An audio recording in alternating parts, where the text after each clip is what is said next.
hvala. Dobro večer, želim da poželim naknadno i gospodinu Nikolaidisu. Mi smo predstavili sve naše prisutne govornike, goste, kako god to da nazovemo. Nismo vas, gospodine Nikolaidis, pa eto, protokola radi, kao i što sam malo prije rekla, ja ću kratko pročitati nešto o vama, a onda ćemo nastaviti dalje. Dakle, gospodin Andrej Nikolaidis je kritički komentator i novinar, te jedan talentovani moderni romanopisac, a tako je i jedan od najvažnijih glasova među savremenim autorima sa prostora bivše Jugoslavije. On je objavio nekoliko romana koji su prevedeni na 14 jezika, između ostalih na njemački, engleski, turski, mađarski, italijanski, finski i tako dalje. Andrej Nikolaidis je dobio u 2011. godini nagradu Evropske unije Literatura Prize der Europäischen Union.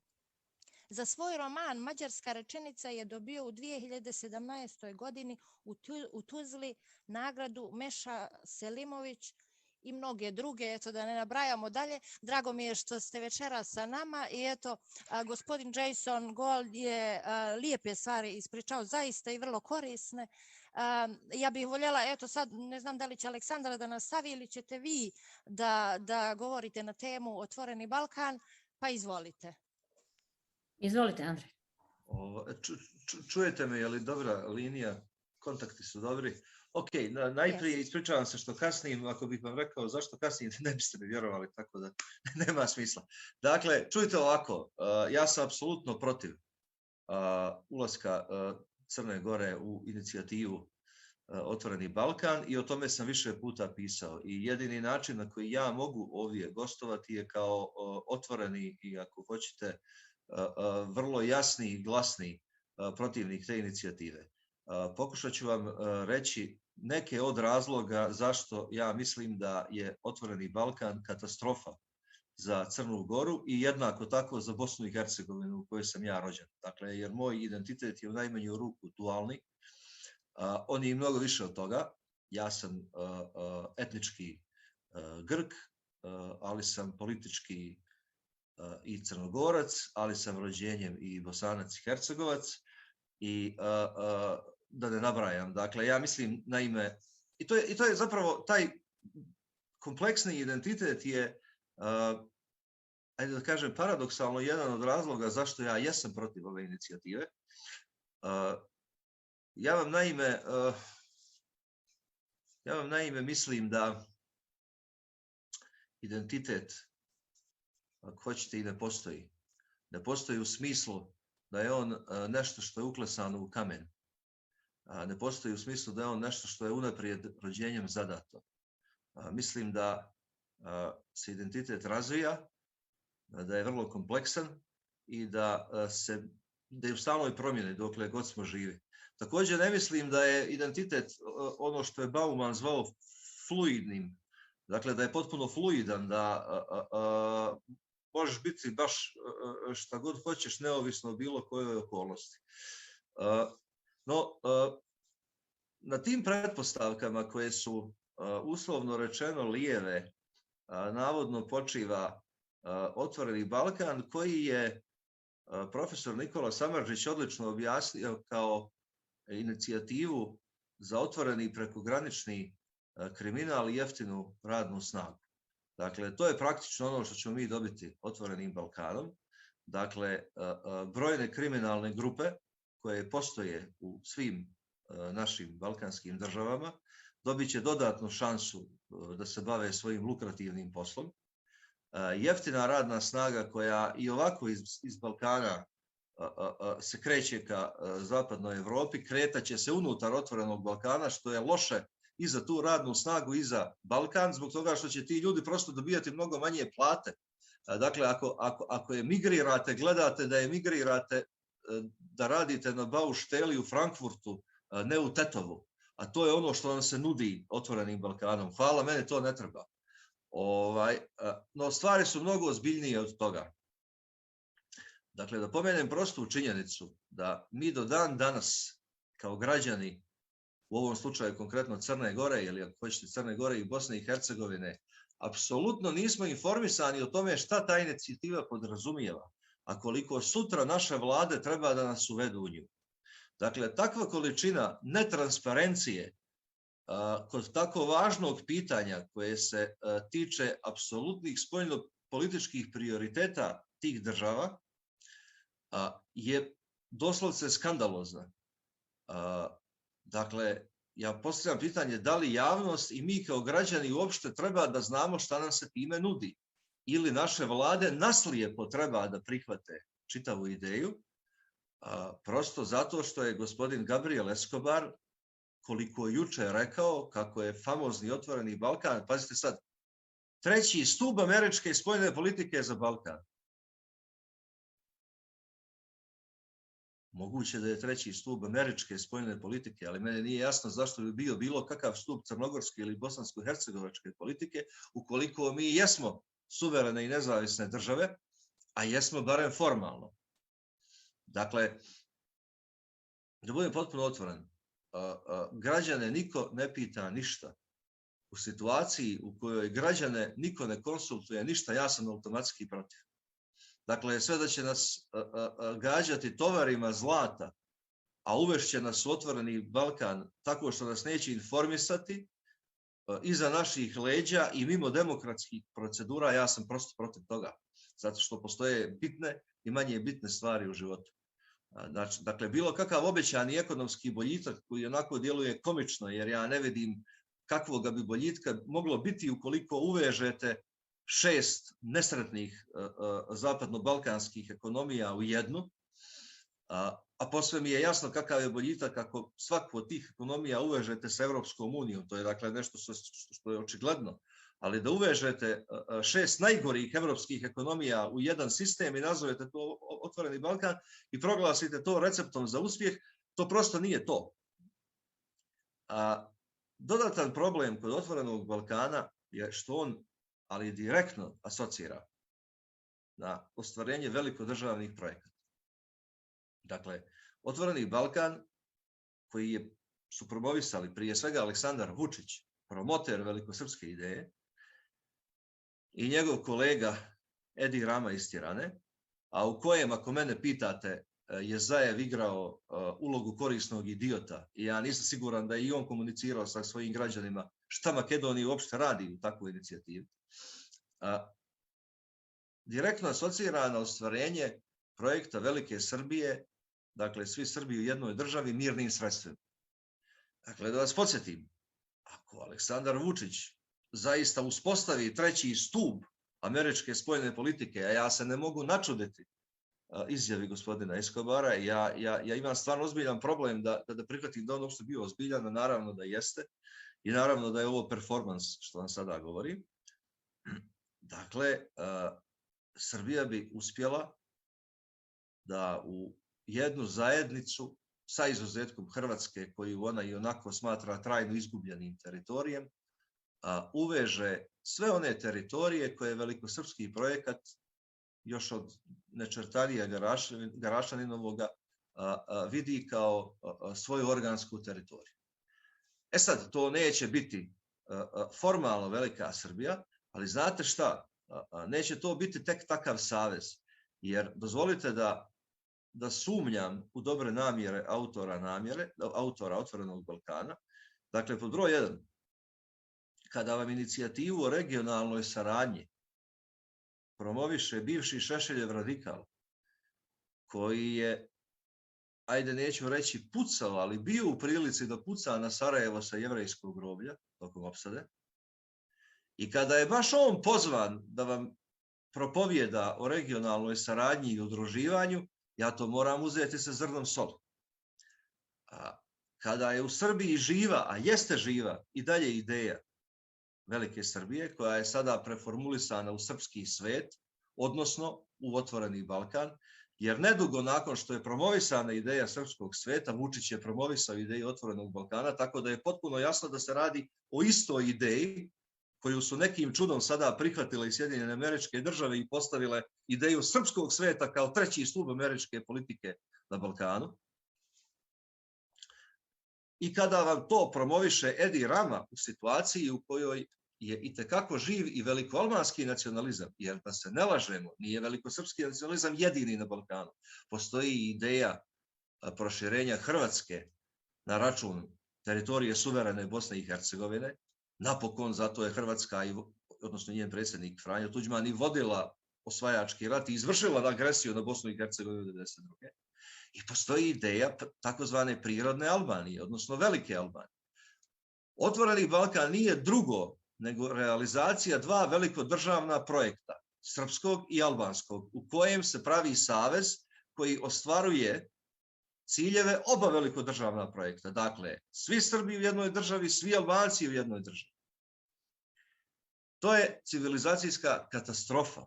I to nam samo govori da je Zapad, umjesto da sankcioniše i uništi velikodržavne projekte na Balkanu, odlučio da velikodržavne projekte smiri tako što će ih zadovoljiti njihove teritorijalne aspiracije. I u tom projektu Bosna i Hercegovina i Crna Gora su apsolutne žrtve. Ne postoji niti jedan razlog zašto bi Crna Gora pristupila Otvorenom Balkanu, niti postoji niti jedan razlog zašto bi Bosna i Hercegovina ustupila Otvorenom Balkanu. I ja sam posve siguran da ljudi koji su izginuli braneći Sarajevo i Bosnu i Hercegovinu nisu poginuli da bi njihova zemlja bila na pladnju predata četniku Aleksandru Vučiću i projektu Velike Srbije, kao što sam posve siguran da ljudi koji su 2006. glasali za Crnu Goru nisu glasali za to da mi uđemo u Veliki Balkan, u Otvoreni Balkan.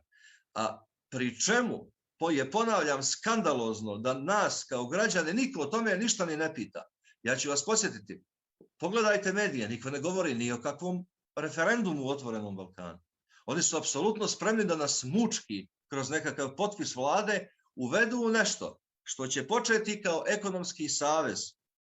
Ali podsjetit ću vas, i Evropska unija je počela sa nekakvom pričom o čeliku, trgovini i tako dalje i tako dalje. U roku od 5 godina imat ćemo zajednički parlament, zajedničku spoljnu politiku, zajedničku odbranu granica, odnosno bezbjednosnu politiku i oprostite, to više nije savez, to je država. Dakle, nas ovdje neko kao građane namjerava uvesti u novu balkansku kompleksnu državnu tvorevinu, a danas o tome i ne pita. Da ne govorim o katastrofalnoj perspektivi koja je nažalost izvjesna. Dakle, svako onaj ko želi praviti kompleksne državne tvorevine na Balkanu čini zločinački projekat. Zbog toga što je potpuno jasno da će se u budućnosti ta kompleksna tvorevina raspasti. A kad se bude raspala, raspašće se uz rat. Za sve one mrtve koji će pasti u budućnosti prilikom raspada te kompleksne državne zajednice, a da li neko zaista misli da je moguće tako kompleksnu državnu zajednicu sačinjenu od 6 država, unutar koje postoje 2 snažna nacionalizma, da li neko zaista misli da je to moguće rastaviti na češko-slovački način, ili će pak biti kao 92. u bivšoj Jugoslaviji, odnosno mnogo gore od toga. U ime naše djece, u ime mog djeteta, ja sam protiv te zajednice, jer je posve sigurno da će se ta zajednica raspasti u trenutku kad više ne bude treći stup američke spoljne politike na Balkanu, kada se promijene geostrateške okolnosti. Vijek te zajednice očito nije dug, to je ad hoc projekat kojim, ako hoćete, se pokušava premostiti i zabašuriti činjenica da Evropska unija nas ne želi kao svoj dio. I umjesto da nas ostave na miru, oni nam nude zajednicu koja će se u budućnosti raspasti u krvi. Dakle, ovo ja zovem, 1918. napravljena je voljom iste te međunarodne zajednice, Kraljevina Srba, Hrvata i Slovenaca. Otvoreni Balkan nije ništa drugo nego pokušaj međunarodne zajednice da kreira kraljevinu Srba i Albanaca, u kojoj će svi drugi narodi biti narodi drugog reda, uključujući tu i Bošnjake i dakako Crnogorci. To nije nešto što ja želim da vidim i u političkom i u građanskom smislu. Do zadnjeg atoma snage borit ću se protiv tog projekta, jer je projekat Otvorenog Balkana podmukao, netransparentan, nedemokratski i zločinački. Veliko vam hvala. Veliko hvala tebi, Andre. Svaka čast, također kao Jason, negdje si 1, 2, 3, ovako da kažem, nivoa pokrenuo, problematika od onog ekonomskog ili možda onog još najvažnijeg, od koga poruke dolazi i ko promoviše ovu ideju, kome ide u prilog. Aleksandra, ja sam... Aha, Emire, samo imam jedno kratko pitanje za gospodina Nikolaidisa. On nije bio prisutan na početku kada sam ja onaj neki uvodni dio kazala. Željela bih da nam gospodin Nikolaidis kaže iz njegove perspektive kako bi možda dijaspora koja nije upućena baš dovoljno u temu Otvoreni Balkan, iz tog razloga uglavnom smo i potrudili se večeras da okupimo vas koji možete nešto više da nam kažete, pa bih vas zamolila da možda kratko samo da nam poručite na koji način bi možda dijaspora mogla da se uključi u temu Otvoreni Balkan i šta bismo mi mogli možda da učinimo iz našeg nekog ugla po tom pitanju i eto, ako imate neke preporuke za nas u kom dijelu bismo mogli da se uključimo i da doprinesemo, jer i mi smo mišljenja da nam nije potrebno nešto kao što je Otvoreni Balkan, iskreno, ali nismo bili dovoljno upućeni. Znate šta, ovdje imam ozbiljan problem i naša dijaspora i ja kao neko ko živim u Crnoj Gori. Kada je projekat Otvorenog Balkana u pitanju, tretiraju nas kao slijepce koji nisu u stanju razmišljati o vlastitoj budućnosti. Dakle, ja ću vas podsjetiti, pitanje državnog udruživanja je ozbiljno političko pitanje. Nikome ne pada na pamet da konsultuje građane, pa ni građane koji su u dijaspori. Dakle, mi živimo u potpunom mraku, a jasno je da se radi na prekompoziciji takozvanog Zapadnog Balkana i na formiranju nečega što je navodno ekonomski savez, ali je već sada jasno da je konačni cilj stvaranje nove kompleksne balkanske države unutar koje neće posve nestati suverenost, konkretno Crne Gore, Bosne i Hercegovine, Makedonije, Albanije, Srbije, ali će postojati zajednički organi, zajednička bezbjednosna politika i ja sam posve siguran zajednički parlament. Dakle, osim javnog pritiska ovdje i na svakom mjestu i osim odlučnosti da se digne glas protiv takve inicijative, mi u ovom trenutku ne možemo da učinimo Bog zna šta. Jer u ovom trenutku je potpuno jasno da je intencija da gospodin Abazović kao budući premijer, kao potencijalni budući premijer manjinske vlade u Crnoj Gori prihvati ideju Otvorenog Balkana. Ponavljam, prihvati bez bilo kakve konsultacije sa građanima u potpuno netransparentnoj i potpuno nedemokratskoj proceduri. Dakle, dajte da napravimo referendum. Ako ideja Otvorenog Balkana ima većinu među građanima Crne Gore, aferim, sretno bilo, nemam ništa protiv. Ako ja kao izvorni suverenista nemam podršku za suverenu Crnu Goru unutar korpusa građana Crne Gore, ukoliko sam ja u manjini, sjajno, neka je sretno pobjednicima, ali mora postojati demokratska procedura unutar koje ćemo kao građani odlučiti o tako bitnim pitanjima. Ovdje toga apsolutno nema. Ne da nema toga, nego nema ni tačnih informacija šta to podrazumijeva. Dakle, da se gospodin Escobar nije pojavio i neki dan rekao iz neba pa u rebra da je Otvoreni Balkan ni manje ni više nego treći stup američke spoljne politike, mi to ne bismo znali. Ja razumijem da Amerika ima svoje interese, ali isto tako razumijem da mi kao građani Crne Gore imamo svoje interese. O tome šta su naši interesi neće se odlučivati u Vašingtonu. Ne može gospodin Escobar narediti budućem premijeru Crne Gore da nas uvede u Otvoreni Balkan, odnosno, nažalost, može, ali to nema više nikakve veze sa demokratijom i transparencijom, to ima veze sa našim kolonijalnim statusom. Ukoliko se mi slažemo da smo tek kolonija Sjedinjenih Američkih Država, preko koje će ona zabijati klin u evropski projekat, jer čitava ideja Otvorenog Balkana, pazite, nema podršku Evropske unije, nemojmo to zaboraviti. Iz Evropske unije je više puta ponovljeno da postoji takozvani berlinski proces i da se treba držati berlinskog procesa. I odjednom se sad pojavljuje ideja Otvorenog Balkana koja preuzima ingerencije berlinskog procesa i u kojoj se Aleksandar Vučić pojavljuje kao lider, ni manje ni više nego Aleksandar Vučić, koji u ovom trenutku vodi prorusku, neću reći antiukrajinsku, ali nipošto proukrajinsku politiku, i to će se nastaviti u sljedećim danima u tom smjeru. I ja vas onda pitam, koji je interes? Da, mislim, je li taj Otvoreni Balkan sutra treba da vodi prorusku politiku? Kakvu politiku, osim prorusku, može voditi nešto što vodi Aleksandar Vučić? Dajte, budimo ozbiljni. Je li to interes građana Crne Gore i ako hoćete građana Bosne i Hercegovine? Ja stalno vezujem Crnu Goru i Bosnu i Hercegovinu zbog toga što Crna Gora i Bosna i Hercegovina nisu pristupili Otvorenom Balkanu. Zato što sam ja građanin i Bosne i Hercegovine i Crne Gore. I zato što su to napokon dvije moje zemlje, dvije moje majke. Ja to ne odvajam. I u ovom trenutku je veoma važno da postoji koordinacija građana i političkih partija unutar Crne Gore i Bosne i Hercegovine oko toga kako se oduprijeti ideji Otvorenog Balkana. Nažalost, te koordinacije nema.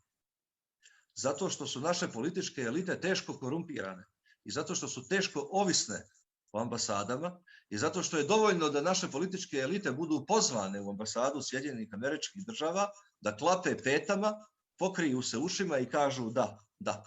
I nastave da rade na agendi koja je navodno javna, a praktično je tajna. Jer ja vas podsjećam, mi dalje nemamo dokument, nemamo novinski, pazite, mi čak nemamo ni novinski tekst, a kamoli papir, koji nam jasno kaže šta podrazumijeva Otvoreni Balkan. A od nas se očekuje da u to uđemo. Ne bi li, sad postavljam pitanje, bilo uputno da su međunarodni promoteri Otvorenog Balkana, ti mislim na Sjedinjene Američke Države, a uzgred bude rečeno, podijelit ću sa vama sljedeću informaciju. Ja imam ozbiljne informacije koje ne dovodim u pitanje, da američka ambasada u Beogradu, skupa sa još nekim američkim organizacijama, prije svega u Beogradu, ozbiljno lobira među civilnim sektorom na prostoru bivše Jugoslavije, da radi rebranding ideje Otvorenog Balkana, jer su shvatili da je otpor velik zato što je se Vučić pojavio kao frontrunner.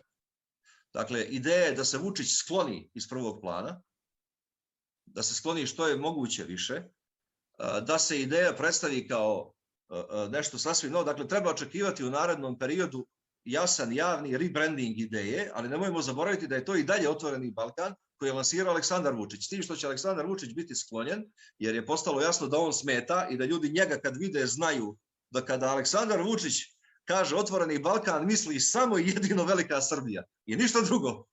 Dakle, da se to ne bi desilo, njega će skloniti, pojavit će se neki drugi navodno progresivni ljudi